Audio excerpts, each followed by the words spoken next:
masa depan. Halo Sahabat Lingkungan, selamat datang di podcast Profesional Lingkungan. Tentunya pada podcast ini kita akan membahas terkait dengan isu-isu yang berkenaan dengan lingkungan hidup. Dan juga kita akan membahas juga terkait dengan tokoh-tokoh dan mendengar cerita-cerita inspiratif terkait dari tokoh-tokoh profesional lingkungan. Nah, bersama dengan saya Nami Afra, Your Putri Bumi Indonesia 2024. Nah, hari ini tentunya Sahabat Lingkungan saya tidak sendiri karena saya ditemani oleh salah satu tokoh profesional lingkungan yang tidak kalah profesional tentunya di bidangnya. Beliau merupakan staf ahli Menteri Bidang Ekonomi Sumber Daya Alam KLHK. Beliau merupakan Dr. Tasdianto SPMSI. Terima kasih banyak Bapak. Baik, selamat pagi. Sama-sama, selamat pagi Mbak Luar Nami. biasa, seger ya Pak ya hari ini ya. Alhamdulillah, ya ini suasananya di bawah pohon ya, depan kantor KLHK. Jadi kita akan menampilkan suasana alami yang segar. Segar, Ya. green ya Pak ya, Green, hijau.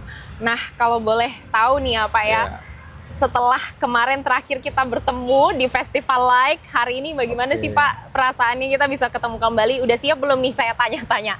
Kemarin ya teman-teman ya, kebalik. Pak Tasdi yang mewawancarai saya, sekarang saya berkesempatan untuk belajar langsung dari Pak Tasdi. Gimana nih Pak perasaannya? Udah siap belum Pak? Iya, siap tentunya ya. Jadi memang kita kan diskusi lingkungan tidak akan habis gitu kan ya. Siapapun punya hak ya untuk menyampaikan pendapat, ya, menyampaikan opini terkait dengan upaya perbaikan lingkungan. Makanya kita diskusinya ya interaktif lah begitu ya. Siapapun berperan sebagai narasumber dipersilakan. Wow, luar biasa. Yang pasti teman-teman jangan kemana-mana karena ini tentunya topik yang akan sangat-sangat menarik. Terutama kita akan membahas terkait dengan lingkungan. Tetapi sebelum masuk kepada lingkungan itu, Pak mohon izin nih sebelumnya Pak Tasdi. Saya pernah membaca di berita kalau Pak Tasdi sebelum berada di bidang lingkungan ini, terutama di KLHK ya. Sebelumnya ternyata Bapak pernah di Komnas HAM ya Pak ya?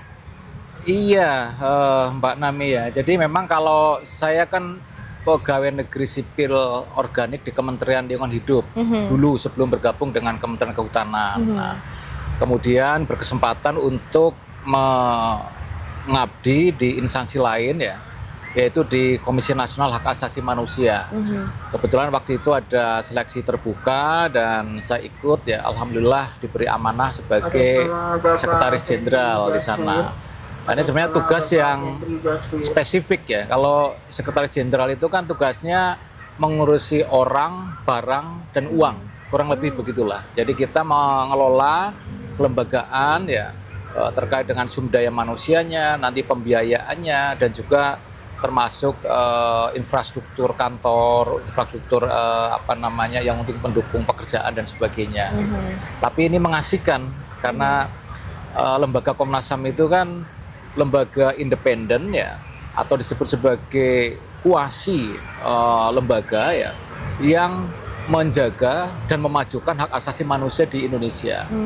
Kalau bicara tentang hak asasi manusia ini kan rujukannya internasional ya, bahwa negara-negara di dunia itu menyepakati bahwa hak asasi manusia itu harus dijunjung, dimajukan di negara manapun. Nah, ini sangat keren kan ya. Jadi betul, Pak. kita sebagai manusia ya, apapun peran kita, dimanapun kita tinggal, itu dijamin hak asasi manusianya ya oleh negara. Nah, tugas negara kemudian adalah harus melindungi hak asasi manusia dari kita semua. Keren kan itu? Ya itulah. Dan itu perjalanan yang sangat panjang juga ya Pak, untuk di awal sampai menuju ke Komnas HAM Bapak. Oh iya. Betul, jadi sebelum di Komnas HAM saya memang berkarir di Kementerian Lingkungan Hidup ya. Nah setelah itu di Komnas HAM, ini sebenarnya hampir mirip ya. Bicara tentang lingkungan hidup itu kan mencoba memenuhi hak asasi manusia atas kualitas lingkungan hidup yang baik dan sehat. Nah, itu juga hak asasi manusia. Nah kalau di Komnas HAM itu adalah memenuhi hak asasi manusia dalam arti keseluruhan ya. Jadi di sana termasuk ada hak hidup ya, hak atas kualitas lingkungan hidup yang baik dan sehat. Ini sangat berhimpit ya. Bahkan ada yang mengatakan ini sebenarnya sejenis nih maknanya gitu ya. Dan kemudian nanti ada hak-hak perempuan ya, itu juga tentunya dijamin di negara ini, terlindungi ya. Makanya berbahagialah kita tinggal di negara Indonesia yang sangat menghargai hak-hak asasi manusia seperti itu. Nah ini yang saya rasa keterkaitan antara lingkungan hidup lingkungan hidup hak dan asasi juga hak manusia. asasi. Nah, sebenarnya saya mau menggali lebih dalam terkait itu, tapi sebelumnya mungkin boleh nggak sih Pak diceritakan terkait dari Komnas HAM tadi waktu Oke. Bapak bekerja di sana, Iya, iya. apa tugas dan fungsinya dan peran Bapak sejauh mana di Komnas HAM, Pak? Iya, tugas dan fungsinya tadi saya singgung sedikit, yaitu adalah memajukan hak asasi manusia, melindungi hak asasi manusia ya untuk seluruh warga negara, untuk seluruh manusia yang ada di Indonesia. Nah, ini yang menjadi tugas dari hak asasi manusia. Nah, kebetulan ya karena peran saya adalah di Sekretariat Jenderal ya, saya lebih memberikan dukungan layanan kepada pimpinan ya. Dalam hal ini adalah para komisioner ya. Itu ada 7 orang komisioner ya, yang masing-masing berperan ada sebagai ketua, wakil ketua dan anggota, dan juga memiliki kekhususan masing-masing mengurusi bidang apa gitu ya. Ada kaitannya nanti dengan penelitian ya, ada kaitannya dengan hak masyarakat adat, ada kaitannya dengan penegakan hukum. Nah, ini kurang lebih yang menjadi tugas dan fungsi Komnas HAM secara keseluruhan. Nah, saya berkesempatan untuk membenahi lembaga, Mbak Nami ya. Jadi kita tahu ya di media kalau tahun 2015, 2017 itu lembaga itu kita sebut terpuruk gitu ya. Karena secara manajerial ya di internal itu ada berbagai permasalahan ya. Ada mohon maaf, konflik internal ya. Ada masalah administrasi yang belum rapi ya. Dan ada opini dari BPK yang mohon maaf kurang baik ya. Karena kan istilah disclaimer itu kan tidak baik. Itu opini yang terendah ya.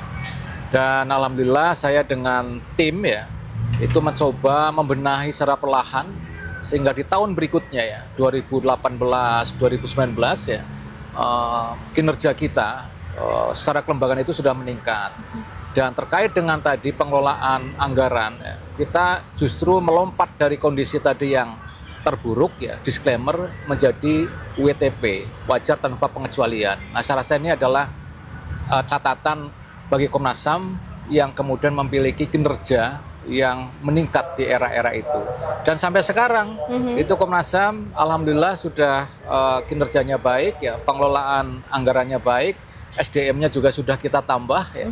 Jadi kita nambah pegawai waktu itu ada sekitar 150-an dan tentunya ini adalah untuk membuat lembaga Komnas HAM yang lebih profesional, lebih berintegritas, lebih bisa menjalankan tugas dalam perlindungan dan pemajuan HAM di Indonesia. Kurang lebih itu, Mbak Nami. Jadi bisa dibilang ada perubahan yang cukup signifikan ya Pak dari tahun 2016 sampai di tahun berapa waktu itu 2017 Pak? sampai 2021. 17 sampai 2021 ya. 4 tahun. 4 lebih tahun sedikit, ya. di Komnas ya Pak ya. Di Komnas HAM. Ya. Dan sampai sekarang mereka juga mampu untuk menjaga warisan yang telah Bapak lakukan juga Iya, mereka ya. teman-teman ya tim kami, junior kami juga itu alhamdulillah bisa menjaga kinerja itu tetap baik sampai sekarang. Ya. Dan itu adalah salah satu contoh keberhasilan ya Pak, membenahi lembaga. Betul. Ya. Ya justru ya dari pengalaman itulah saya kemudian berpikir bahwa integritas ya itu adalah keutamaan ya. Jadi betul, ketika saya bisa membangun integritas ya dengan sistem yang lebih baik ya di Komnas HAM ya, itu menjadi apa istilahnya ya, modal saya ya menjadi obat pemberani gitu ya. Untuk kemarin saya mencoba ikut tes sebagai Capim KPK. Jadi itu sebenarnya dalam rangka untuk apa namanya ya, mereplikasi pembenahan lembaga dari kondisi yang kurang baik menjadi lebih baik dalam konteks integritas lembaga. Nah, tetapi kemudian karena mungkin ya dari panitia itu belum membuat prioritas terkait dengan hal itu ya, karena saya juga ingin sebenarnya bagaimana pengelolaan sumber daya alam di Indonesia itu juga disertai dengan pengelolaan yang lebih baik ya, tanpa apa namanya eksploitasi yang berlebihan, disertai juga dengan pengelolaan yang bebas dari korupsi begitu. Itu yang sebenarnya kami kehendaki itu. Tapi saya percaya kepada teman-teman yang sekarang melanjutkan ya tes menjadi Capim KPK ya, itu bisa melakukan itu dengan baik. Wah, nah itu yang menginspirasi juga di Komnas HAM itu. Selain integritas ya tadi yang kita petik, yang saya ambil benar-benar banget bahwa integritas itu adalah sebuah keutamaan dan juga landasan ya Pak dari Betul. untuk segala pekerjaan yang Bapak jalani. Tadi membahas mengenai salah satu keberhasilan dalam membenahi lembaga. Apakah ada keberhasilan lain Pak sebelumnya saat di Komnas HAM yang sudah dilakukan? Iya, saya rasa lebih ke tadi saya singgung ya, ke apa namanya, meningkatkan kapasitas sumber daya manusia. Jadi iya, betul. dulu kan Komnas HAM pegawainya tidak terlalu banyak ya, hanya sekitar 300-an. Itu seluruh Indonesia loh ya, itu seluruh Indonesia. Ada kantor perwakilan, ada kantor pusat ya. Jumlah pegawainya sekitar 300-an. Nah, karena kita melihat ya, tugas-tugas untuk menegakkan, memajukan HAM di seluruh Indonesia itu berat ya, butuh SDM ya, maka kita waktu itu memohon ke Kementerian PAN-RB ya untuk ada penambahan jumlah pegawai. Dan yang menarik adalah pegawai di Komnas HAM itu pegawai negeri sipil. Jadi sama dengan kementerian, dengan pemerintah daerah gitu. Tapi mereka memang punya peran yang khusus. Sehingga walaupun PNS kita juga jaga independensinya ya, independen ya, agar tidak mengganggu dari peran Komnas HAM memang yang harus menjalankan tupoksinya secara independen. Artinya adalah ya, kita mengamati pemerintah, kita memberikan input kepada pemerintah. Betul. Apabila ada ya kebijakan, ada pelaksanaan kebijakan itu yang dianggap ya kurang sesuai dengan prinsip-prinsip HAM misalnya. Nah, kita beri masukan kepada pemerintah. Tentunya mekanismenya melalui DPR. Nah, ini yang kita anggap ya dengan dukungan SDM yang cukup, yang mumpuni, karena kita seleksi juga waktu itulah ya. Dan kemudian Komnas HAM kita harapkan berjalan lebih baik di waktu-waktu yang akan datang. Kurang lebih terkait dengan itu, Mbak Nami. Wah, luar biasa ya. Selain ada membenahi lembaga, ternyata juga meningkatkan kuantitas serta kualitas dari SDM ya, betul, yang betul. saat ini masih menjadi budaya dan juga masih tetap berdiri tegak ya Komnas HAM ya. Alhamdulillah. Apalagi setelah Bapak tinggalkan dan sekarang masuk lagi kembali ke lingkungan nih Pak. Nah, ini menarik banget ini. Kenapa nih Pak? Kalau boleh saya tanya, kenapa jadinya? Boleh nggak nih diceritakan ke sahabat lingkungan? Bagaimana rasanya meninggalkan Komnas HAM dan kembali lagi ke lingkungan? Apa motivasinya Pak? Iya, sebenarnya itu kan sebuah perjalanan karir ya. Jadi kalau pegawai atau pejabat memiliki pengalaman karir yang banyak, itu akan meningkatkan pertama pengalamannya kan ya. Yang kedua nanti leadership-nya. Karena pasti kita akan menjumpai ya urusan-urusan yang lintas sektor ya. Karena bicara tentang lingkungan hidup juga akan terkait dengan hak asasi manusia. Nah iya, masuk tuh yang tadi ya Pak ya, ada keterkaitan antara HAM dan juga lingkungan. Persis, makanya kalau misalnya di lapangan ya ada warga atau masyarakat yang mengadu kepada Komnas HAM karena kaitannya ada kualitas lingkungan hidup yang buruk ya, sehingga mereka lapor ke Komnas HAM. Ini Komnas HAM kan tentunya harus berkoordinasi dengan Kementerian Lingkungan Hidup dan Kehutanan. Jadi ada koordinasi seperti itu ya, sehingga pengalaman di Komnas HAM ya, itu merupakan hal yang baik ya untuk menambah jejaring juga. Nah, setelah kemudian saya kembali ke Kementerian Lingkungan Hidup dan Kehutanan ya, ini sangat bermanfaat sehingga urusan-urusan nanti dengan hak asasi manusia ya, atau khususnya dengan Komnas HAM atau dengan Kementerian Hukum dan HAM ya, ini bisa berjalan lebih baik tentunya ya. Karena teman-teman pasti gitu ya, itu akan sangat menghargai pertemanan, relasi dalam rangka untuk memudahkan koordinasi. Nah, kurang lebih seperti itu dari sisi koordinasi ya. Nah, kembali dari sisi substansinya ya, kalau lingkungan hidup yang baik dan sehat ya, itu ditegaskan oleh konstitusi kita. Di dalam Undang-Undang Dasar 1945 ada, muncul secara eksplisit ya. Kemudian di Undang-Undang tentang HAM sendiri juga ada. Di Undang-Undang tentang Pelindungan dan Pengelolaan Lingkungan Hidup juga ada. Sehingga ya memang ya negara ini ya, atau bangsa kita ini harus menjamin ya bahwa masyarakat dapat menikmati, dapat mendapatkan ya kualitas lingkungan hidup yang baik dan sehat. Itu sebagai hak yang asasi. Itu disebutkan di dalam diskusi-diskusi hak asasi manusia. Nah, itu yang kemudian menjadi menarik ya, bahwa nanti bicara pengelolaan lingkungan itu tidak hanya sebatas bagaimana mengelola sampah, mengelola limbah, mengelola tutupan hijau, tapi ada endingnya adalah memang untuk kehidupan yang lebih baik bagi manusia, terpenuhnya hak asasi manusia tadi. Nah, kurang lebih begitu. Mbak Nami. Ya. Tapi Pak, ini yang jadi pertanyaan selanjutnya adalah kenapa penting sebenarnya untuk membicarakan keduanya, Iya. antara hak asasi manusia Iya. dan juga lingkungan. Iya, keduanya penting ya. Kalau dari domain lingkungan itu sendiri, karena ini kan tempat tinggal kita. Jadi kita pasti ya ingin hidup yang nyaman ya, di lingkungan yang bersih, udara tidak polusi, gitu ya, air jernih, kan gitu kan ya. Pasti. Nah ini kan kenyamanan hidup kita. Nah itu yang kemudian menjadi harapan dari kita semua ya, tinggal di perkotaan dengan lingkungan hidup yang baik. Nah kemudian ya, bagaimana peran negara ya? Peran negara tentunya adalah membuat regulasinya. Kita kemudian membentuk lembaganya ya. Dan kemudian bagaimana implementasi kebijakan itu juga terlaksana dengan baik oleh kelembagaan yang ada. Nah masyarakat juga punya peran ada. Jadi di dalam pengelolaan lingkungan hidup, masyarakat itu tentunya perannya sangat besar ya.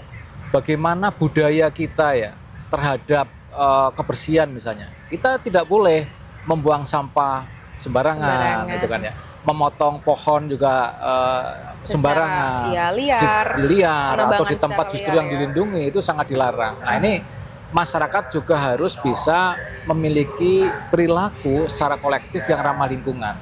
Jadi nanti kalau perilaku masyarakat sudah baik karena pengetahuannya atau karena juga ditunjang oleh regulasi yang baik ya, maka akan terbangun pemenuhan atas hak asasi Manusianya. Nah itu kan hak ya, bicara hak manusia tinggal di sebuah negara adalah salah satunya ya, itu memiliki atau mendapatkan kualitas lingkungan hidup yang baik dan sehat. Jadi korelasinya ke sana Mbak Nami ya, antara hak asasi manusia dengan lingkungan hidup. Gitu. Saya setuju banget ya, Ya. bagaimana sebenarnya dari lingkungan hidup, kualitas lingkungan hidup ini dapat mempengaruhi kualitas hidup dari masyarakat yang berbangsa dan bernegara itu sendiri. Jadi Ya, semuanya saling berkaitan. Ya. Nah, masih sebenarnya ngomongin tentang konteks HAM ya Pak ya, Iya. dan hak asasi manusia. Apalagi mungkin kita bergeser sedikit kepada ngomongin tentang Oke. perempuan, Pak. Oke. Saya sebenarnya penasaran Ya. dengan salah satu tugas dan fungsi bagaimana peran perempuan terutama dalam bidang lingkungan. Tetapi sebelum di situ mungkin saya pengen membicarakan terkait pandangan dari Pak Tasdi sendiri nih, yang sudah pernah bekerja sebagai sekjen dari Komnas HAM itu sendiri. Bagaimana menanggapi isu-isu terkait dengan perempuan, Pak, yang ada Betul. dan juga Ya. mungkin ramai di masa sekarang. Ya, hak asasi manusia itu kan untuk seluruh manusia. Nah, ada laki-laki, ada perempuan. Nah, memang untuk hak asasi terkait dengan perempuan ini ada pengaturan khusus ya. Bahkan ada kelembagaan khusus ya yang menangani terkait hak asasi manusia untuk para perempuan. Yang disebut dengan Komnas Perempuan. Nah, itu kalau kita ke Komnas HAM ya di Jalan Latu Harhari ya, itu di sampingnya atau di belakangnya itu ada kantor Komnas Perempuan. Secara manajemen administratif ya, memang itu masih menyatu. Artinya anggarannya itu masih menjadi satu ya. Tapi secara substansi itu sudah mulai bisa dipisahkan ya. Jadi kalau Komnas Perempuan itu mengurusi masalah hak asasi manusia terkait dengan kaum perempuan ya. Dan itu juga di sana banyak lagi cakupannya ya. Misalnya ya, karena masyarakat kita ya, ini kan melihat kaum perempuan itu sebagai kaum yang perlu dilindungi karena ada pandangan ini karena memiliki kelemahan secara fisik dibanding laki-laki ya. Di masyarakat kita juga rentan ya terhadap gangguan secara sosial misalnya. Ini makanya ada perlindungan khusus di situ. Nah, dan yang menarik sebenarnya adalah dengan fenomena yang ada sekarang nih. Karena ada tuh kasus mahasiswi dirundung ya, dibully ya. Betul. Itu sebenarnya bisa mengadu ke Komnas Perempuan karena itu udah melanggar hak asasi manusia juga gitu. Apalagi nanti kalau ada pemberitaan yang sifatnya memfitnah misalnya lah ya. Ini mohon maaf. Pencemaran nama baik ya Pak ya. Betul, pencemaran nama baik ya. Misalnya kan para putri-putri ini kadang-kadang masyarakat ada yang memandang kurang baik. Nah, itu sebenarnya kan tidak dengan bukti. Maka ya sebenarnya perempuan itu perlu dibela, perlu dilindungi hak asasi manusianya, begitu. Nah, itu tugas di Komnas Perempuan. Jadi sebenarnya para sahabat lingkungan nih atau masyarakat pada umumnya, kalau misalnya ada gangguan terhadap teman-teman ya mahasiswa mahasiswi terutama ya, terkait dengan perundungan atau bullying ya, atau pemfitnahan misalnya, silakan mengadu ke Komnas Perempuan. Nah, itu ada negara kita melindungi secara khusus untuk para perempuan di Indonesia. Wah, luar biasa ya. Negara tentunya sudah mengatur dan negara Persis, tentunya ya. siap melindungi. Jadi Betul. untuk para seluruh perempuan yang ada di Indonesia, jangan lagi untuk merasakan takut Betul. atau merasa kecil, jangan Ya. mengkerdilkan diri sendiri karena tentunya kita sudah Ya, dinaungi oleh satu lembaga yang siap untuk mendengarkan Persis. keluh kesah kita atau bahkan untuk mendengarkan segala aduan-aduan kita ya terkait ya. dengan ketidaksetaraan itu sendiri. Ya. Wah, luar biasa sekali, menarik sekali untuk topik Iya. pertama kita hari ini ya Pak. Itulah dia sahabat lingkungan, kita tadi sudah mendengarkan bagaimana cerita langsung dan pengalaman kisah-kisah inspiratif dari Dr. Tasdianto, tentunya ya sangat luar biasa perjalanannya mulai dari Komnas HAM, lalu kita berbicara juga mengenai hak asasi manusia yang berkaitan dengan lingkungan karena ada kaitan yang sangat kuat rupanya ya mengenai lingkungan dan juga hak asasi manusia karena ini adalah bumi tempat tinggal kita. Dan belum lagi tadi ngomongin tentang soal perempuan. Wah, banyak sekali tentunya ya insight-insight menarik yang sahabat lingkungan bisa dapatkan dan pasti semuanya harus bisa catat. Nah, saya pengen tahu kalau dari sahabat lingkungan sendiri kira-kira next kita ngebahas tentang apa ya? Nanti tulis di kolom komentar ya. Oke, saksikan lagi di episode berikutnya. Dah.